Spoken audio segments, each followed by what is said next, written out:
Here's a picture of her from the Charlotte paper. You know, it's in the Gastonia edition of the Charlotte Observer. Yeah. There she is when they're working together. This was a story about us that helped us find a lot of people. Yes. Kings Mountain, Lincoln. Yeah. So we had an 800 number here. Yeah. And lots and lots and lots of people called us then. George Stoney, is that Yeah, your that's my name, yeah. And Judy Helfand. And so they called us, and we've come here to find out about this. Can you be more specific, George? Don't say that. I heard him say something on television about Carowinds as being sold. You know where that's at, don't you? Yeah, I'm not Said sure. something about make movies down there. That's right. There's going to be a big movie studio down there. Yeah. I saw Yeah, that. yeah. Saw that on Yeah. TV. Well, we're making a documentary about textiles in the early 30s and the attempt of textile workers to speak for themselves and organize. And the Observer got interested and wrote this article about us. And so lots of people then have been calling up to say they would like to talk with us. I just thought you'd like to see. You were saying... right there says hidden history, which is in the Southern Mills. You see, what they meant by hidden history is that you get the history of the manufacturers, you get the history of the people who own the mills, you get the pictures of their houses and all of that, but you almost never see history of the people who worked in the mills. And you know, these houses used to didn't even have running water. Had it outside. No bathroom. So what we're trying to do, you see, is to fill in, to complete the story. Yes.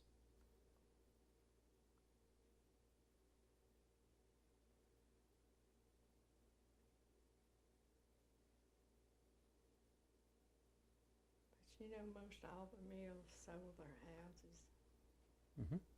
Like Parkdale Mill up here, bought the mills at Belmont, remodeled them, sold them. But they didn't do nothing to these when they sold them. So you fixed up your own house. Yeah. You fixed up your own house. Of course, it's not fixed much. This looks beautiful to me. You were saying if you had your life to live over again, what would you do? Just start off and say that. Well, like I told you, I'd love to, I always wanted a greenhouse. Then I'd want a good education. I'd want that. Or I wouldn't have to work so hard when I was young. I'd love to have a good education. Then I'd love to have a nice home.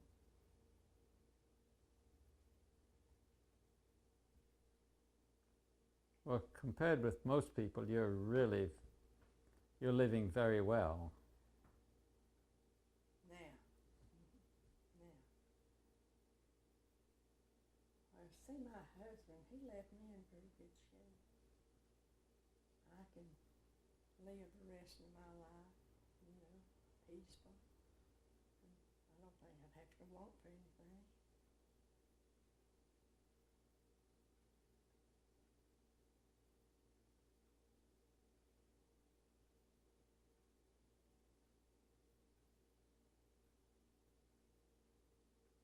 Then another thing, I'd want to live a good life. Of course, I've lived a good life. And I'd want, you know, the Lord to save me, and I'd want that.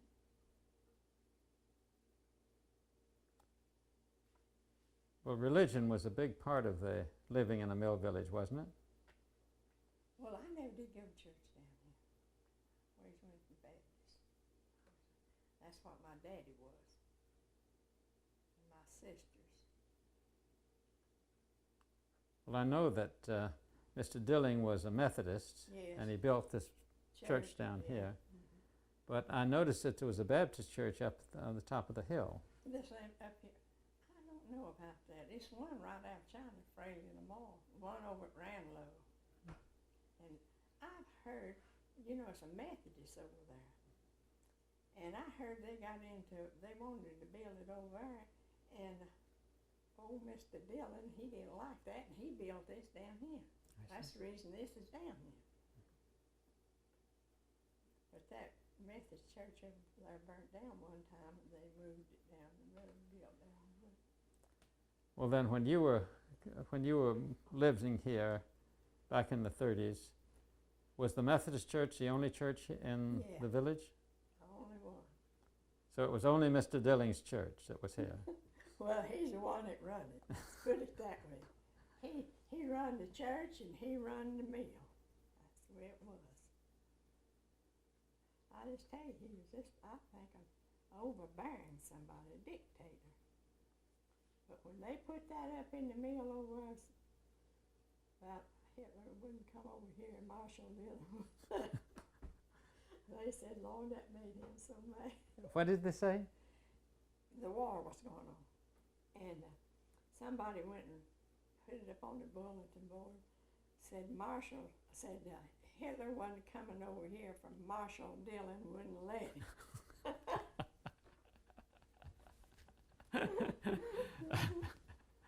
Did he pick the preacher?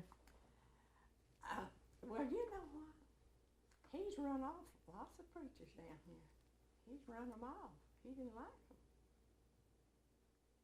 And I heard down there one time, this young man, Ben Woods, he got up, and this year preacher was preaching, said he just got up and held his hands up and praised the Lord.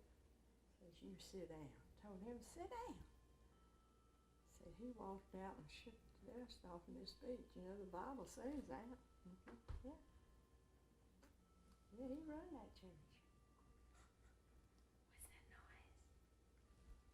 Ask her what that noise is. What's that noise? Clock in there. Clock. Yeah. It's a wild sound. It does that every hour and Yeah, every day. yeah. Could you tell me about what happened in the church? You're saying, because we just didn't hear it. Well, he just run the church. That's all. He run the mill over here, and he wanted everybody that worked over here and lived here come down there. There's lots of them now. Russell Clare and them never did. They always went to Ranlow Baptist. They always went to Ranlow Baptist. You know what? We have an airplane and a paper. Yeah, okay. Go up on you. No, and spoil. Yeah, that's right, yeah. After all that work. Yes. So what are you gonna do with those tomatoes? Over here. I'll eat them. Then I may give them neighbors. Few of them. I give them Yeah. some. Well, I think I'm going to have to ask for this pound cake. Yeah, but I was sitting down and sewing, and I forgot the time coming in. It kind of got too brown, but it still tastes pretty good. Okay, let me see.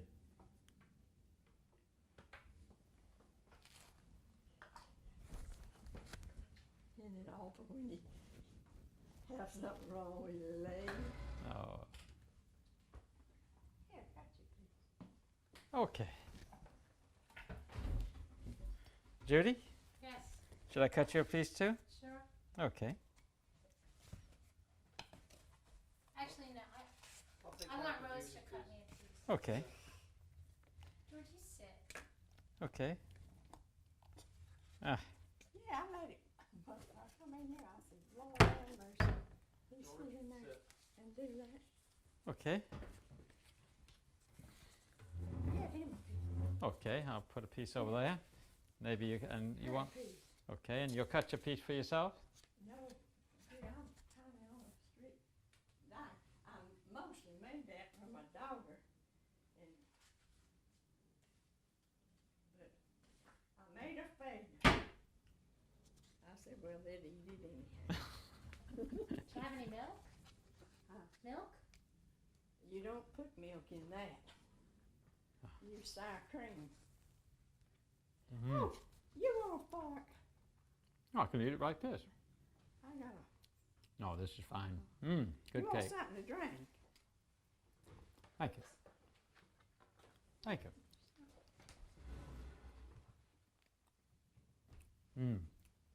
Delicious cake.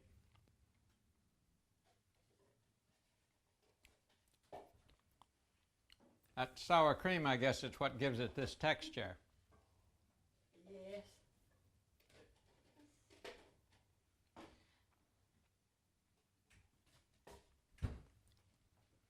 You want Coke? It'd be fine. Thank you.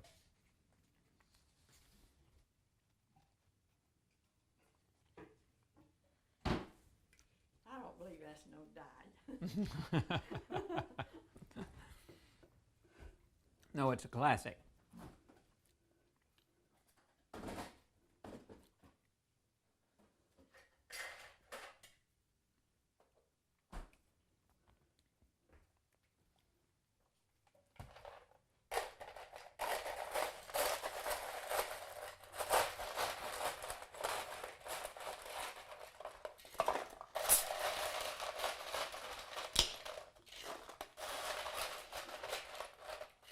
Thank you.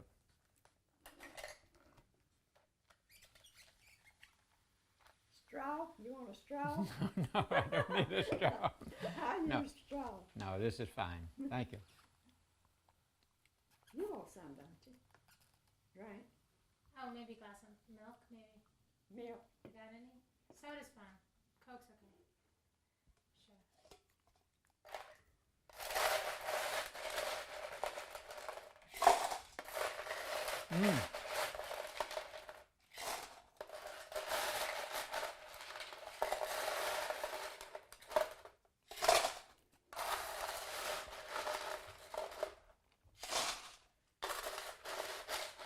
When will you all finally get this complete? It'll be, 9 months to a year. I won't be here. What do you mean? I won't be here. Well, how old are you? I'll soon be 80. 80. I'll be 80 10th of September. Well, that's just a chicken compared with some of the people we've been talking with.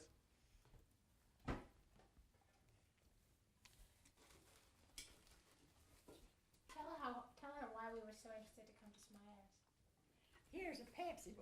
I have a Pepsi and a Coke. Pepsi's good. Why don't you take half of this? Okay, that's even better. I think that's better. Sure. Just take half of that.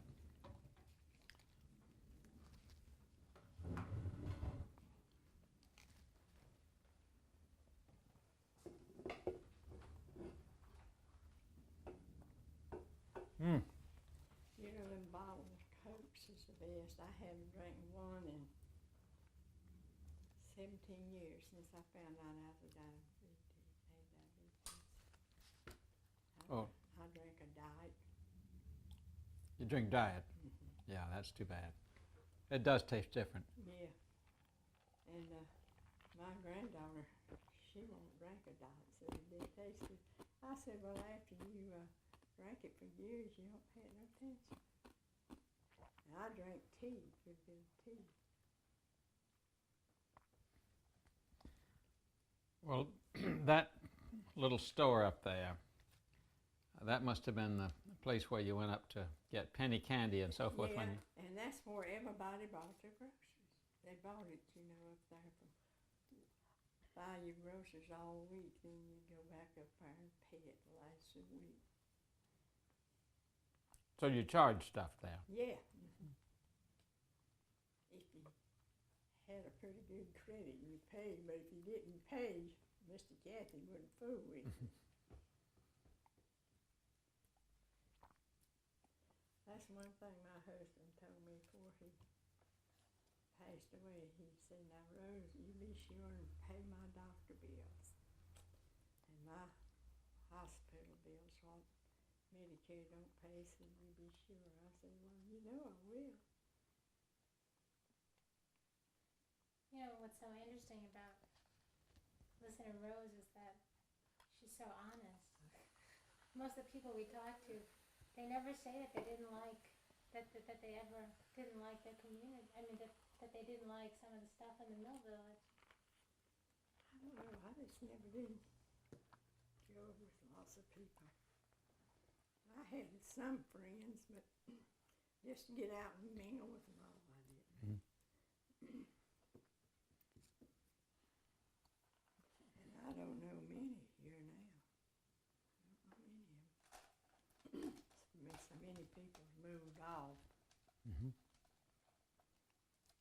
Were they kind of cliques and people who had different kind of social levels in the village? No, about all the same. We went to a...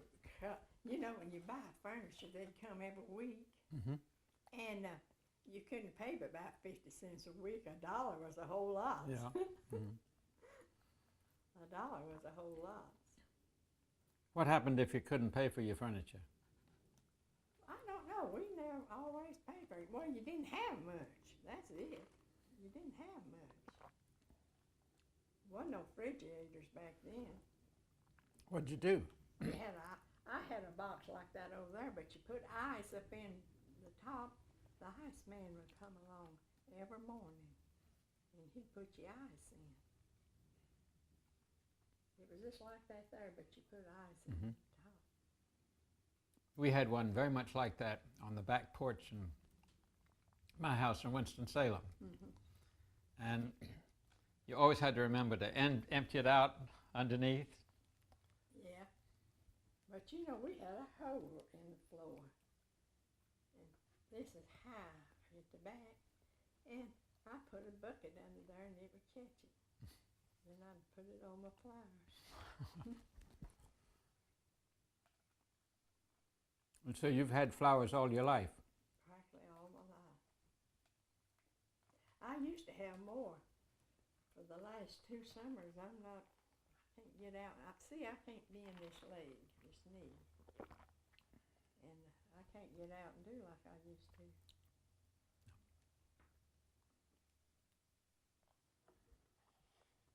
Okay. Yeah. I think that we want to go around and see our flowers now. Okay. Can you get 30 seconds of time? Sure. You know, this year, pampas grass. You've Yeah. seen it. But you know, I'm trying to kill it out there in the backyard. I'm going to kill it out here in the front if I can. That stuff will cut you like a razor. I know, yeah. I don't like it. It's so pretty, though. Yeah, it is. Oh, it was so The way pretty. you've got it fixed up there is so nice, yeah. Oh, that was so pretty, you know, whenever it looked like this year, big old lawn things, you know. Yeah. I bet that thing had 25 or 30 on it. Back here, too. Blooms. Yeah, and I said, I'm going to get shaved, or they'll cut you. And they'll go up your pants legs, crawl up your pants legs, them leaves. That lady down there's got pretty flowers, too.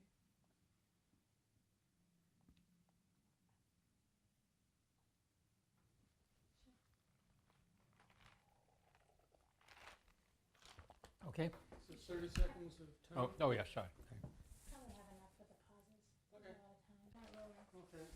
One of the things we're trying to figure out is what happens to all of these people. You see, in the early 30s, when after the Roosevelt administration came in, they organized a lot of workers. Yes. Here's a picture of a Labor Day parade in Gastonia, and you see who's at the head of the parade. That's it, Randall. Mm-hmm. Them old people, it's pitiful.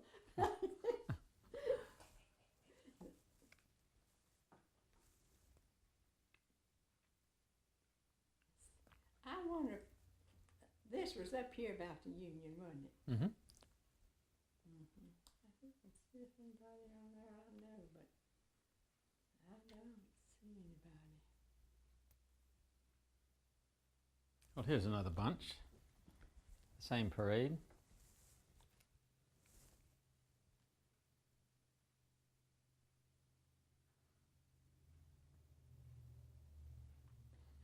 Who made these? These were made by news photographers at the time. And the reason they came to Gastonia was that in 1929 there was a great big strike. That was up here at the Lorry. That's right. You remember that? Yeah, I remember that. What do you remember about that? I remember a woman got killed, Mm-hmm. and I remember Chief Adderhope, he was killed. I remember that. Mm-hmm. Well, the interesting thing is that everybody remembers that strike in '29, but very few people remember the much bigger strike in 1934, when all of the mills around here struck. Well, some did and some didn't. Some did and some didn't. Now look at this, for example, look at this crowd here. This is all a whole mass of people down in Lineberger Park. Yeah, you know, that's right over yonder. We never was in nothing like this. Mhm. You see, a lot of people were. Yes. Then it didn't amount to nothing. And I heard this man tell last night about said it's more textiles through here than any other place. This was a textile center of the country. Yeah. Yeah.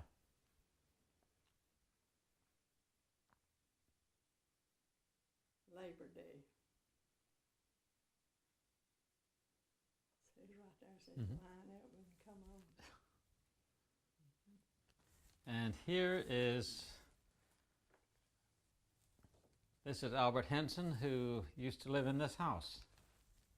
Yeah, that's him. That's Aberdeen. Now this was close to a mill, I believe. That is Parkdale Mill. It is, that's what I thought.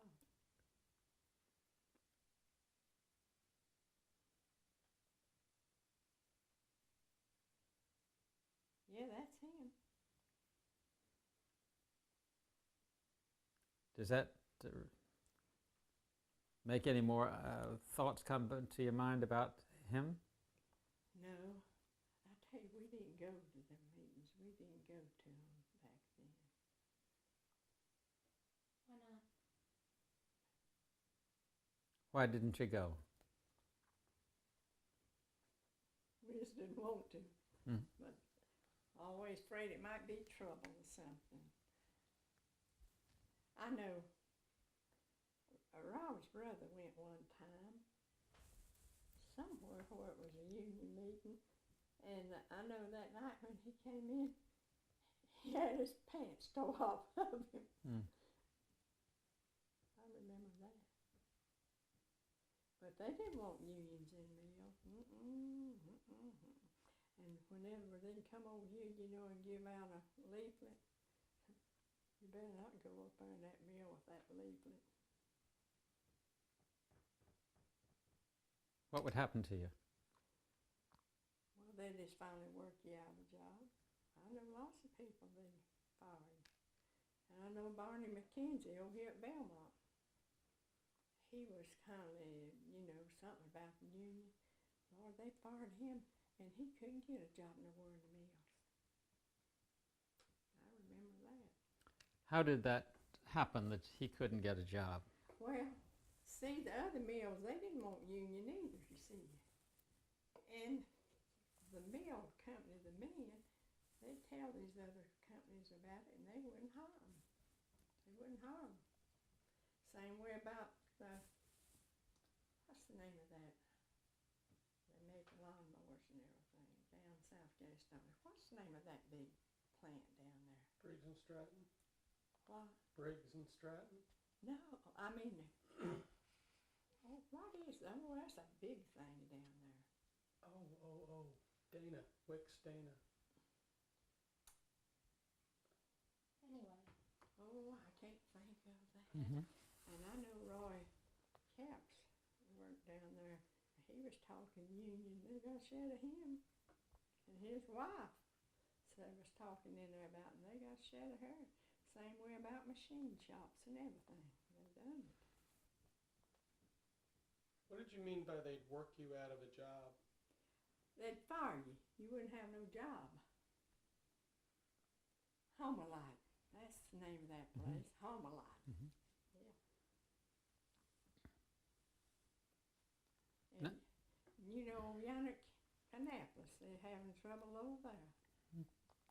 The union getting in over there. What are you reading about that? I heard them say something the other night about they're going to go back and I don't think they counted the votes right or something. And they'd tell how hard they had to work, you know, put more work on. Now, they done that. I remember that. Now, we were over yesterday with Mr. Ernest Moore, whose father was head of the union at the Grove, and he was part of the union. And he was telling us about how they worked and the fact that his father had to leave town. Mm-hmm. He was out for 6 months before he got his job back. And then we went over to the Luray Mill and talked with a gentleman over there whose father was against the unions. And he was explaining that his father was a part of a group they call the 100 Club that was pretty tough on people who in the mill who tried to join up. Was there anything like that in your mill that you know of? No. No, it wasn't. Mr. Dilling didn't have a squad of men in the mill who discouraged people. Well, he discouraged everybody about anything that's a benefit to him. He'd do that. He might have done that, but I didn't know nothing about it. Mm-hmm. But after this year, Mr. Hunter come here. He was a fine man. And everybody was so glad that Marshall Dillon was gone.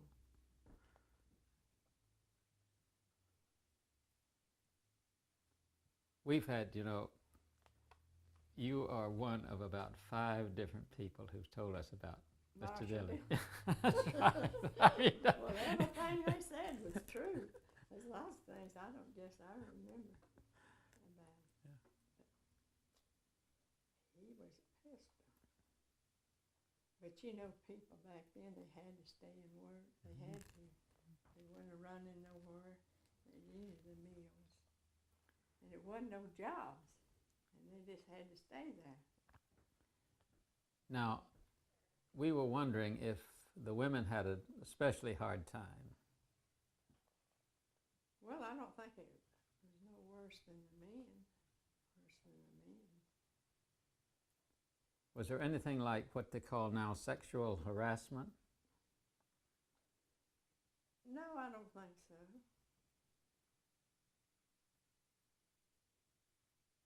The only thing he was bad about having you in the office. And I never will forget when my last girl was born. She was born here in this lady over here. She was over here. You know, back then people didn't go to the hospital. And Dr. Groves. And Dr. Groves didn't have no use for Marshall Dillon. So he'd heard so much about him, you know. And so I said, I shouldn't have said it. I said, well, I don't like him either. And you know, whenever I went back over there to go to work, he said to me, he says, why did you want to come back to work here? I said, I heard you didn't like it. See, that's the way that's the way it was. That woman, went and told, or either her husband, told what Dr. Groves, and I said,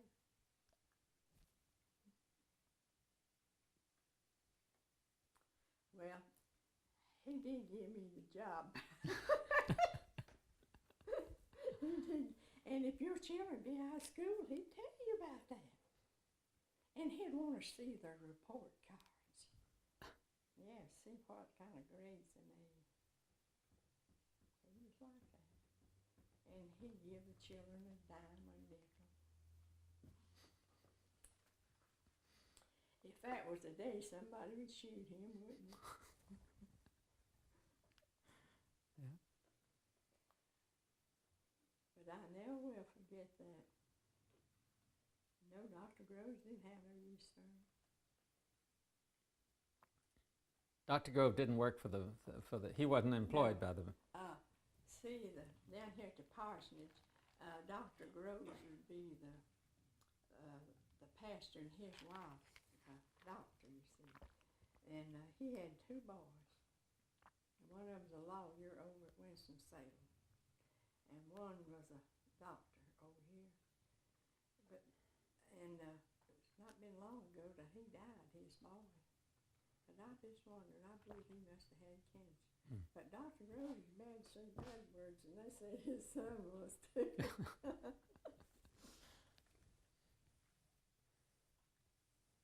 yeah, that's one thing that I still can't get used to, because I was reared not to say certain words and be shocked by them. And I still kind of flinch particularly when I hear women say bad words. Oh, it sounds worse now. Why is that? I don't know. That's what my husband always said. He said a woman would get drunk and say bad words, and that was worse than a man. I don't know why it sounds like it, but every once in a while I teach at university. Yeah. And every once in a while I hear one of my women students say exactly what I heard man students say, and it bothers me a lot more. Yeah. I don't know why. But now you take Russell Clare. His brother was a overseer up there at the Modena Rail. He was How did you get selected? How did a man get selected for an overseer?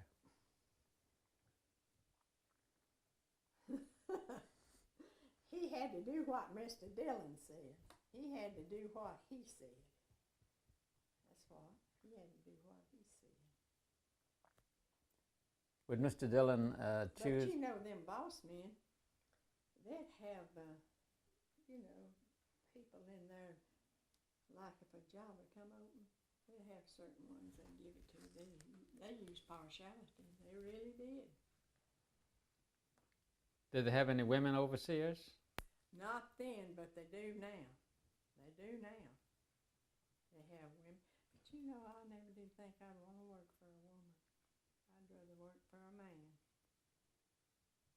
And my daughters work for men and work for women both, and she said that she'd rather work for a man. Said, but they get smart lots of times with you. I see. Could you explain again, maybe show her Albert's picture and Yeah. explain that we've been Okay. so curious Okay. about where he Yeah, went from? yeah. You see, we know that Looks to me like one of them boys would be a living. that's what we hope, Mr. You see, here's Albert Henson in front of the Parkdale Mill, Parkdale Mill. Yeah. and we've got a movie of this same scene You with have? him up speaking. Uh-huh. Lord, he'd raise up out of his grave if he'd known that. But he'd enjoy it. I think he would enjoy it. Yeah. Yeah. Yeah. Leave a plane. Let's do that. Okay, just a moment. Okay. To say that was the Parkdale. Yeah, just a moment. Yeah. Yeah, that's at the Parkdale. Then I think they went down to Bowling Green. You know where that's at. Bowling Green, down towards South Carolina.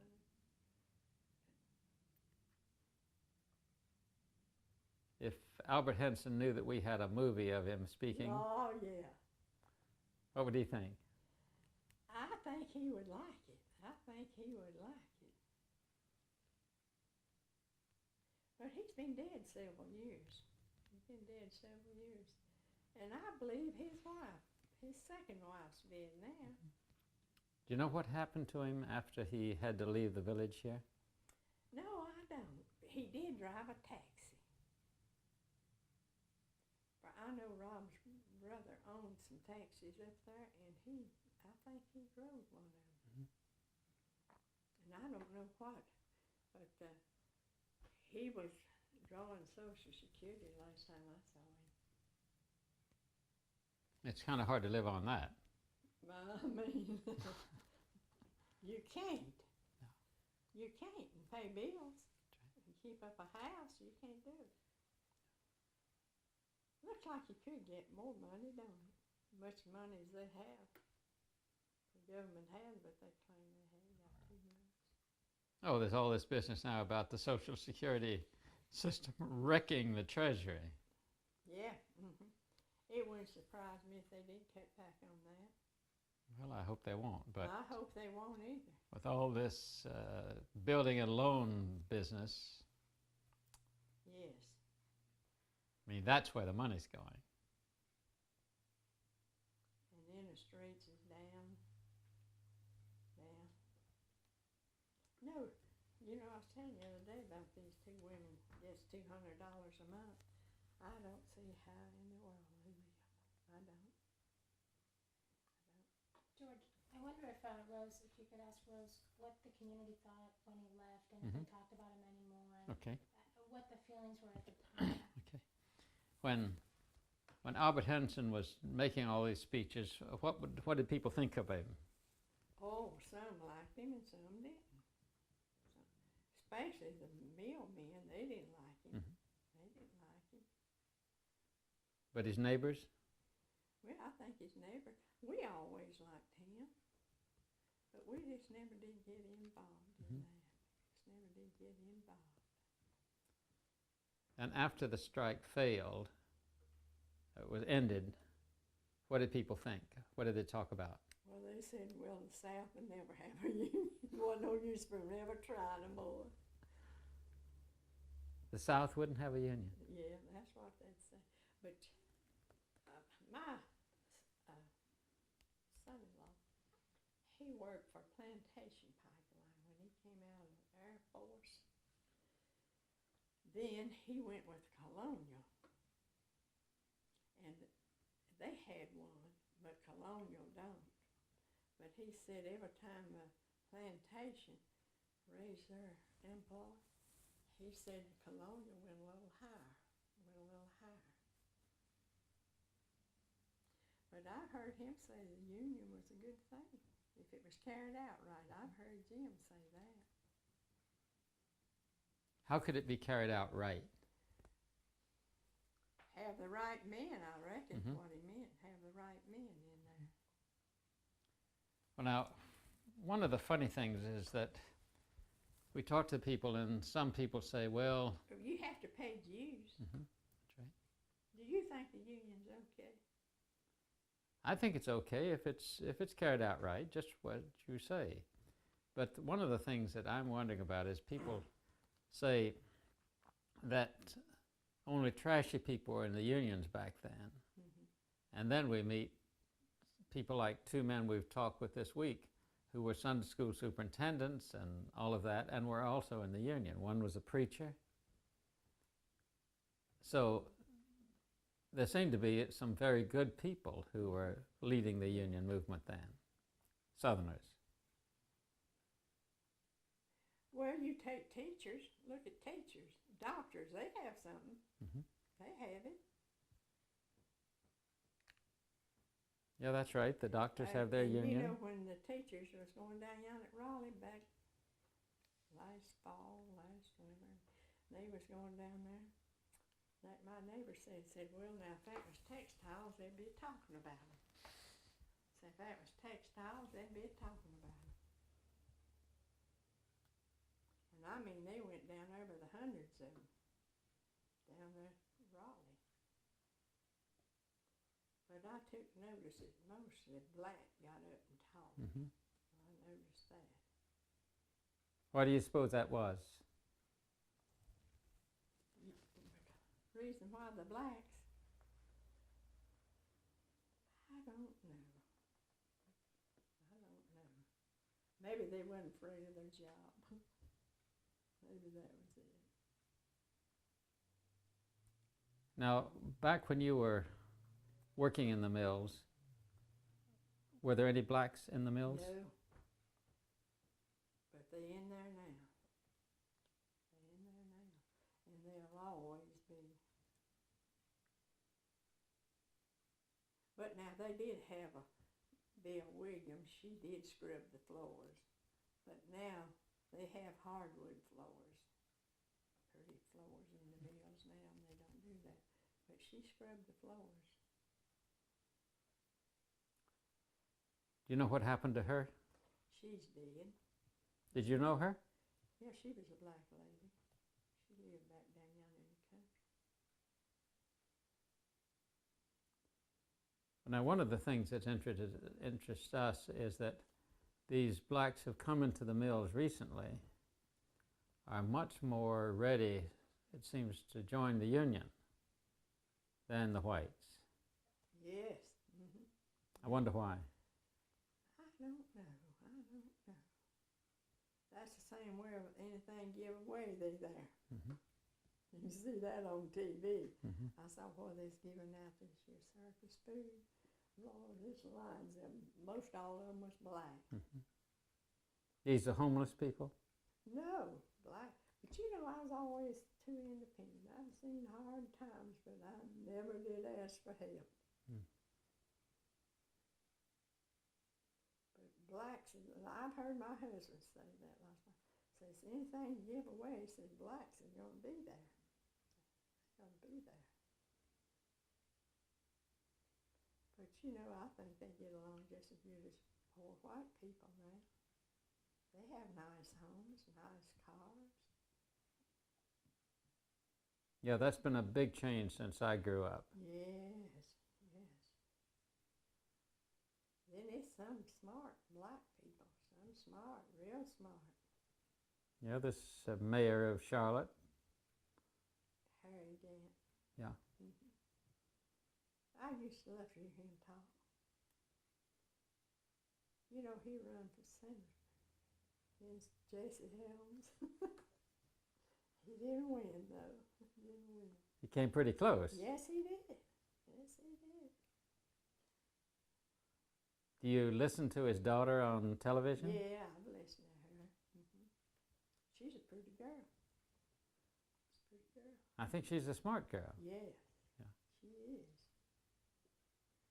Now, that wouldn't have happened a few years ago. No way. No way. And they give the news. They got some on Channel 9. Real good, I think.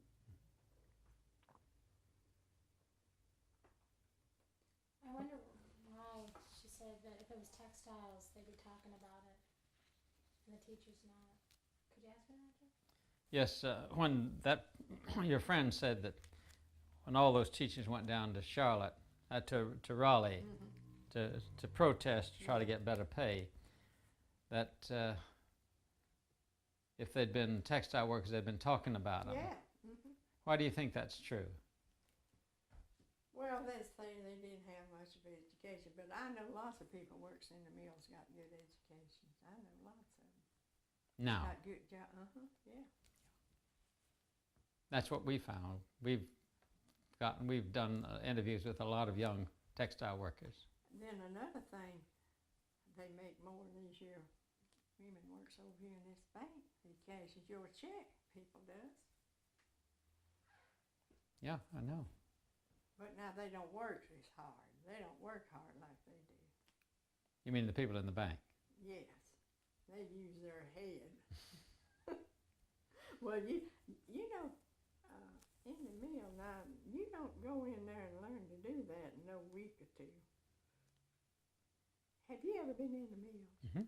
Have you been in them since they got all this new machinery? It's amazing, isn't it? It is amazing. Yes, it is. It's amazing. You see, they pick up the ends and tie knots and all that kind of thing. And got computers on the end of them. Mm-hmm. Tells you which end's down. It's amazing. I know this here girl up here, when I was telling you about her mom and dad long ago over down at college, and she worked at Belk's, and she told me, she said, well, Grandma said I didn't make nothing over there. But she said she made over $7 an hour over here. She didn't make anything at Belk's, but she made Yeah. over $7 in the cotton mill. Over here, yeah. Mm-hmm. And shoes, and this girl was getting my shoes. She told me she didn't make nothing much.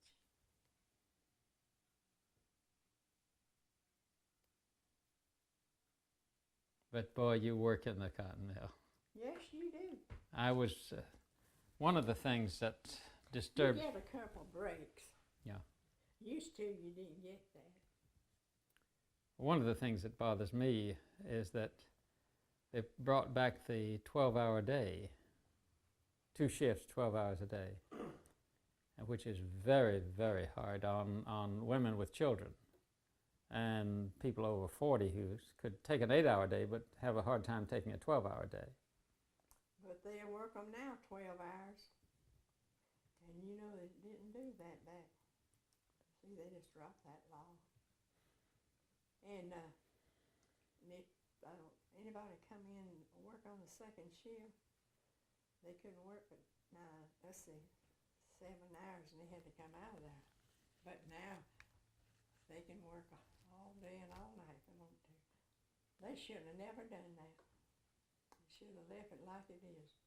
Let women work 8 hours. But now, they used to ask me before I retired. I said, no. I said, 8 hours is enough for me. But you did get time and a half, but after you work 8 hours, you're tired. Just continue walking, walking, walking, and a pulling, walking and a pulling, and pushing on, and comes. I never did hear but one person say that she liked to work in the mill. And I thought to myself, there's something wrong with me. It was, there's something wrong with her.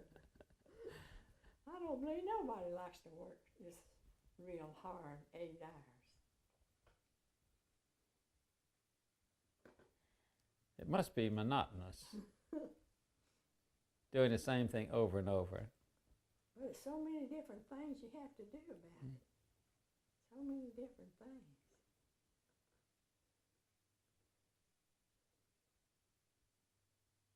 I have seen people come in there that never did learn.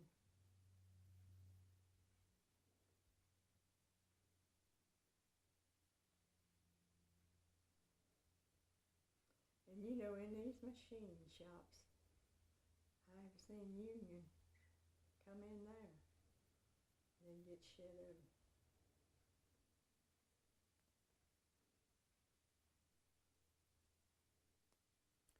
Did you know any of the railroad workers who were in unions?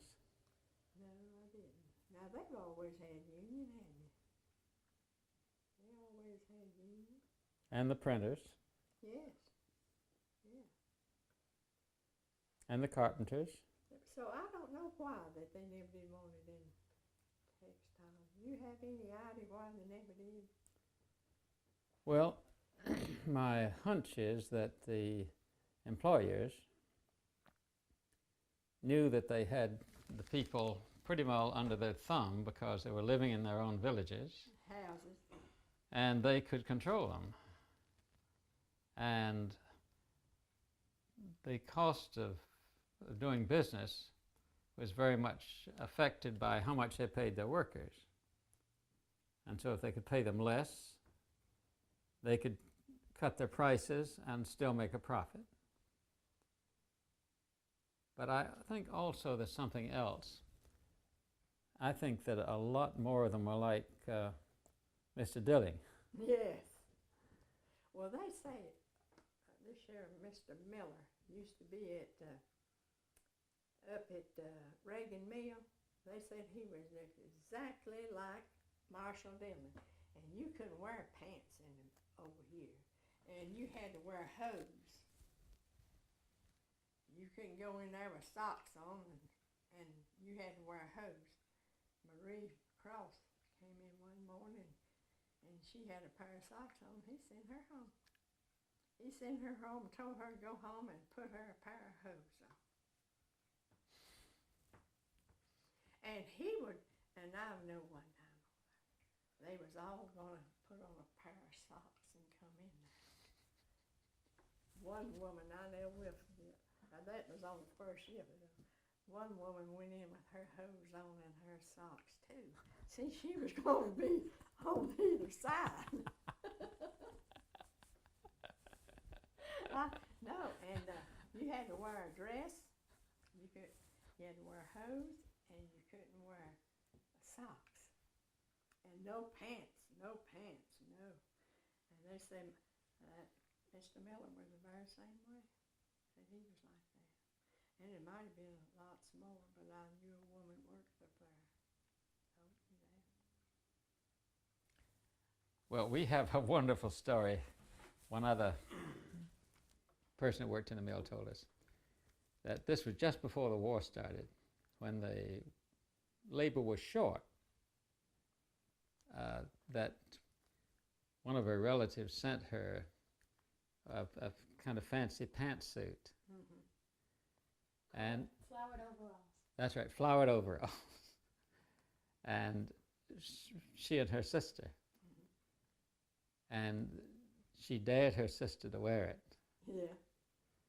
Well, they were sure that the overseer was going to object because he didn't allow women with anything but skirts on. Mm-hmm. So finally she got up the courage, the nerve. She put on those flowered overalls and came in. And she said, I waited and I waited. And then the superintendent started coming down the alley. He said, what are you doing wearing your pajamas in the mill? And then he saw it was overalls. Mm-hmm. And he let her go. And He didn't send her home. He didn't send her home. And after that, That wasn't here. It's mine. Yeah. After that, all the women started wearing pants. Mm-hmm. But that was when they were short of help. Yeah. And yes, and you know, after the war, you can get a job too. You can get a job. I remember they'd get out over here on the sidewalk and ask people to work. I remember that. That was during the war. Yeah, during the war. What happened after the war? Well, it began to slack off.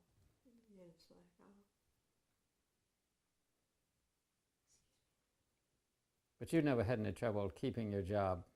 No, I never did. Only one time. I was. My name will never be told on this, will it? Why wouldn't you want your name told? I wouldn't want my name mentioned. Like if it's a movie. Yeah. Mm-hmm. I wouldn't want my name. But people would say it and never me said, well, why is she telling that? Why is she telling? This year, man, I worked for a selection house.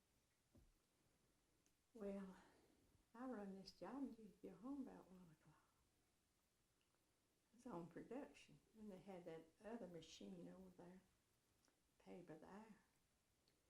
And so this here woman, she was a married woman, had children. She run that. And so she's supposed to work on, 2 o'clock. And he'd let her go home and come over and tell me, he says, you go over and run Willie's Depot. I got tired of that. So one day, I got my bag, and I was coming down through the mill there. And Rob said, Rose, where are you going? I said, I'm going home. I said, I've quit. He said, how come? Same thing? I said, yes. And so I said, now, don't you quit, 'cause I did. And he was overhauling machinery. And so he went over there and he asked this man about it. He says, I'll do what I want to. And my husband slapped him down, knocked him down in a box. I never will forget that. He came on home and he told me about it. He said, that made me so mad. Him doing you like that. See, you couldn't say nothing, only you just had to quit. So he done that. That was the first time he ever had done something like that. But I went on over at Randlow and I worked over there a while. But that's the only time have any trouble, him doing that. But he's dead now. But he just wanted you to do somebody else's work. Well, he'd let her come home, you see, and she was getting paid for her 8 hours. I done made mine. She got paid by the hour. And see, I was on production. And you had to get your machine cleaned up for the other shift to come in, you see. And he'd let her come home, but he was going with her. It used to be lots of that went on in the mills. Lots of it. Mhm. And he'd come over and tell me, he says, you go over and run Willie's up there. I told her that. See, I was supposed to come home. I wasn't getting paid for that. She was getting paid. But it used to be lots of that went on. Especially amongst the section hands and the overseers. It's bad about that. And I wouldn't doubt they're still like that. But Mr. Dilling knew about that? Yeah, yeah, he was a superintendent over there at that time. And he let him get by with it. Well, you know he knew that. They said he had one. He went with what they said he did. Of course, and I can't prove that, but I know that was a fact about Vinyl was doing that. Well, so it was good to have a husband who could kind of protect you in the mill. But he said, you know, that just made me something. Said, him a doing you like that. See, she'd come home. Her husband worked over there too. It was lots of dirty work going on.